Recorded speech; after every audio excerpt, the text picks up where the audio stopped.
السلام عليكم، ازيكم يا حبايبي؟ عاملين ايه؟ النهارده هعمل لكم فكره حلوه جدا. انا على طول بعتمدها في مطبخي. حلوه قوي. لو انت عندك بصل، احنا طبعا عشان الظروف اللي احنا فيها.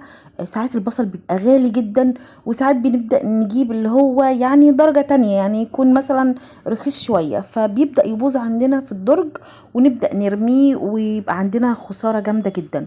اول حاجه هقولك على طريقه حلوه هتحتفظي بيها بالبصل بطريقة كبيرة جدا، حتى لو انت جبتيه يعني مش طازة، يعني يعني في دفوهات كده في البصل بتبقى مثلا زي شراوات كده، بتبقى طري مثلا او مزرع او كده. هقولك ازاي تحتفظي عليها بطريقة سريعة وكمان لوقت كبير قوي.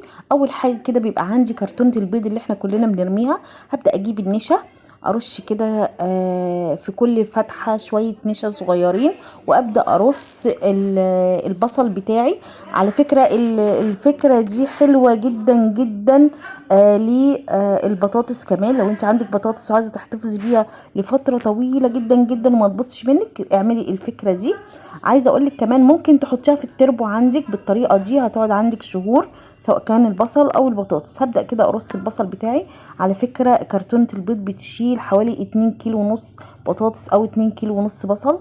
بتاخد كمية كبيرة جدا. هبدأ كده ارص البصل، هيتشال معايا الصغيرة والكبيرة، يعني لو انت جايبة بصل كبير او صغير الكرتونة هتشيلها بالطريقة دي كده. بجد فكرة تحفة جدا.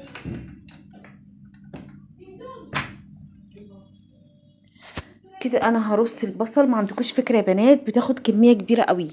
يعني اللي يشوف الكرتونة يقول مثلا ممكن تاخد كيلو، لا، هتاخد منك حوالي 2 كيلو ونص، سواء كان من البطاطس او من البصل. انا كده رصيت البصل بتاعي. زي ما انتوا شايفين انا مش جايبة البصل الفريش، انا جايبة بصل كان رخيص شوية وعجبني.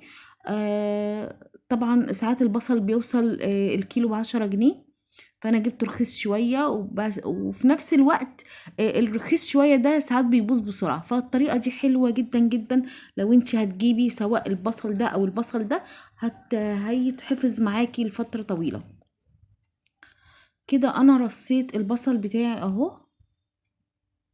هبدأ بقى اعمل ايه؟ هجيب برضك كمية من النشا وابدأ ارش على سطح